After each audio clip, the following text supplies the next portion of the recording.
ছোটবেলা থেকে আমাদের কত কিনা শেখানো হয়েছে, তাই না? কিন্তু জানেন কি এর মধ্যে সবচেয়ে বড় মিথ্যে কোনটা? আপনাকে বিশ্বাস করানো হয়েছে যে এই বাইরের বিশাল পৃথিবীটা আপনার থেকে সম্পূর্ণ আলাদা। এটা নিজের নিয়মে চলে, আর এর সামনে আপনি অতি নগণ্য, ভীষণ অসহায়। আপনার ভাগ্য যেটুকু দিচ্ছে তাতে সন্তুষ্ট থাকা বুদ্ধিমানের কাজ। এর চেয়ে বেশি কিছু চাইতে গেলেই জীবনে দুঃখ আসবে। এক কথায় আপনি পরিস্থিতির দাস। আপনার কাজ শুধু মুখ বুজে সহ্য করা, আর যা ঘটছে সেটার উপর রিয়াক্ট করা, ব্যাস। আর এই মিথ্যের জালে ফেঁসে গিয়ে আপনি বাইরের পরিস্থিতির ওপর নির্ভরশীল হয়ে পড়েছেন। আপনি ভাবতে শুরু করেছেন, আগে একটা চাকরি পাই, তবেই তো নিজেকে মূল্যবান মনে করব।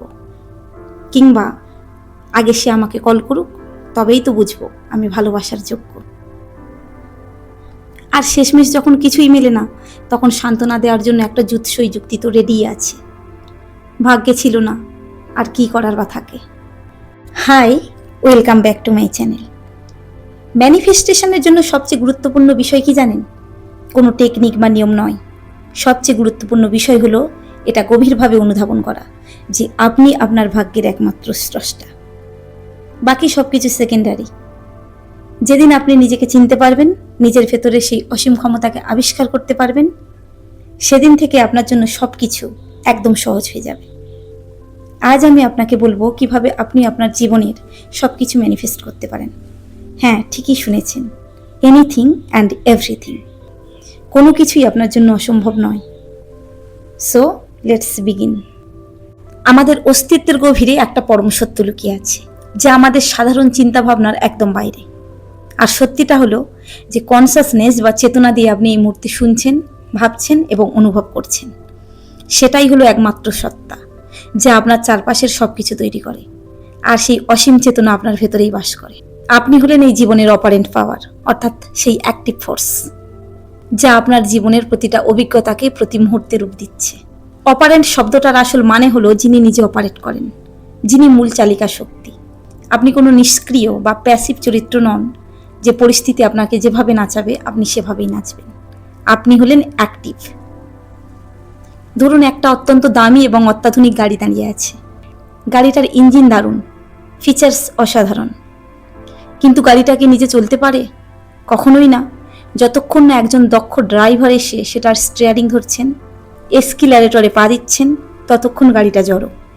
আপনি হলেন আপনার জীবনের সেই ড্রাইভার। আপনার ভেতরের চেতনা যেভাবে নির্দেশ দেবে, আপনার বাইরের বাস্তব ঠিক সেভাবেই চালিত হতে বাধ্য। কারণ মূল ক্ষমতাটা কোনো পরিস্থিতির হাতে নেই, সেটা আছে আপনার হাতে। এই সত্যটা মেনে না প্রথমে একটু কঠিন মনে হতে পারে। আমাদের মনেই হতে পারে বাইরের কিছু নেই মানে কি? এই যে এত মানুষ, এত ঘটনা, আমাদের চারপাশের পরিস্থিতি, এগুলো কি সবই মিথ্যে? এটা বোঝার জন্য আমাদের রাতের স্বপ্নের কথা ভাবা যাক। ঘুমের মধ্যে যখন আপনি কোনো স্বপ্ন দেখেন, সেই স্বপ্নের কথা একটু চিন্তা করুন তো। স্বপ্নের ভেতরে কি একটা আস্ত পৃথিবী থাকে না? সেখানে অনেক মানুষ থাকে, চেনা অচেনা চরিত্র থাকে, কত রকম ঘটনা ঘটে। স্বপ্নের ভেতরে যখন আপনি থাকেন, তখন কি একবারও মনে হয় যে সেগুলো অবাস্তব? মনে হয় তো একদম সত্যি। সেখানে কেউ আপনাকে কষ্ট দিলে আপনি কাঁদেন, কেউ আনন্দ দিলে আপনি হাসেন। সেই স্বপ্নের ভেতরে পুরো জগৎটা, ওই মানুষগুলো, ওই পরিস্থিতিগুলো তৈরি করেছিল কে? বাইরের কেউ? একদমই না। ওটা ছিল সম্পূর্ণ আপনার নিজের মনের বা মাইন্ডের সৃষ্টি। স্বপ্নের ভেতরে যে অন্য মানুষটা আপনাকে এসে আঘাত করছিল, সে আসলে অন্য কেউ ছিল না, সে ছিল আপনার মনের একটা প্রতিফলন। আমাদের এই জেগে থাকার বাস্তব জীবনটাও ঠিক এইরকম। এই পৃথিবীতে প্রতিটা মানুষ, প্রতিটা পরিস্থিতি, আপনার সঙ্গে ঘটে যাওয়া প্রত্যেকটা ঘটনা আপনার ভেতরকার কনসাসনেসের একটা 3D প্রজেকশন। একটা সিনেমা হলের প্রজেক্টর থেকে যেভাবে আলো এসে পর্দায় ছবি তৈরি করে, আপনার ভেতরের বিশ্বাসগুলো ঠিক তেমনি বাইরের এই পৃথিবীতে বাস্তব রূপ নেয়। তাহলে একবার নিজেকে প্রশ্ন করুন, বাইরে গিয়ে কাউকে বা কোনো পরিস্থিতিকে দোষ দেওয়ার কোনো মানে হয় কি?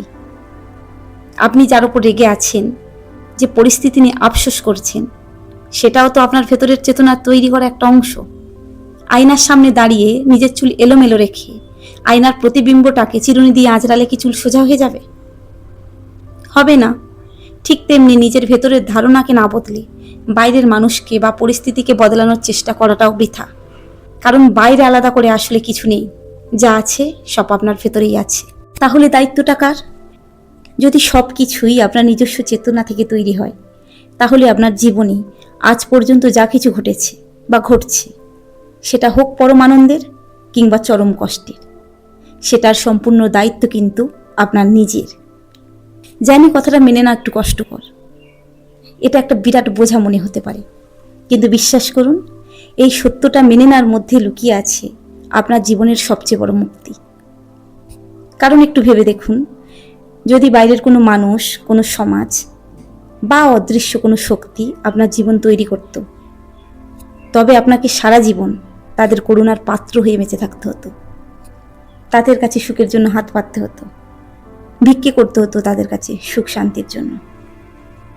কিন্তু যেহেতু আপনি একমাত্র অপারেন্ট পাওয়ার, চালিকা শক্তি যেহেতু আপনার নিজের হাতে, তার মানে আপনি যে কোনো মুহূর্তে, যে কোনো সেকেন্ডে আপনার ভেতরের বিশ্বাস বদলে বাইরের পুরো বাস্তবটাকে পাল্টে দিতে পারেন।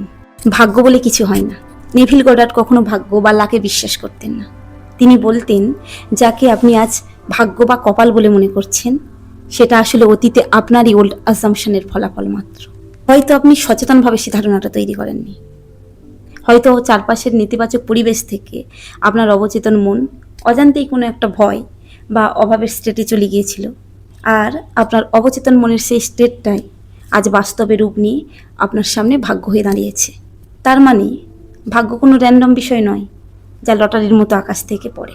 ভাগ্য আপনারই তৈরি। এত কিছু জানা এবং বোঝার পর আসলে আর একটা মাত্র কাজ বাকি থাকে, আর সেই কাজটা হলো ডেয়ার টু অ্যাজুম, অর্থাৎ সাহস করে ধরে নেওয়া।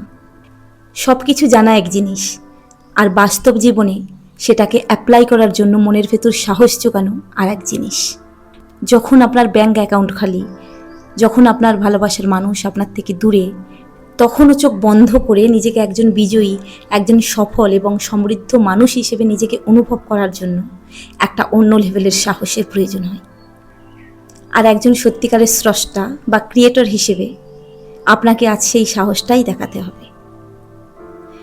বাইরে কোনো প্রমাণ নেই, তাও সাহস করে ধরে নিন কাজটা হয়ে গেছে।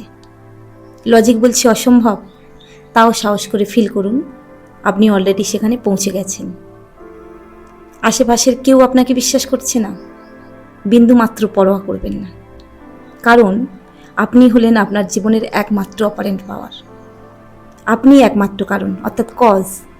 আজ আপনি সাহস করে আপনার ভেতরে আপনার পছন্দের ধারণাটা তৈরি করবেন, আর আগামীকাল বাইরের 3D দুনিয়া আপনার সামনে ঠিক সেই বাস্তবতার রূপ নিয়ে হাজির হতে বাধ্য হবে। আজকের আলোচনাটা কেমন লাগলো অবশ্যই জানাবেন। Thank you. Stay powerful.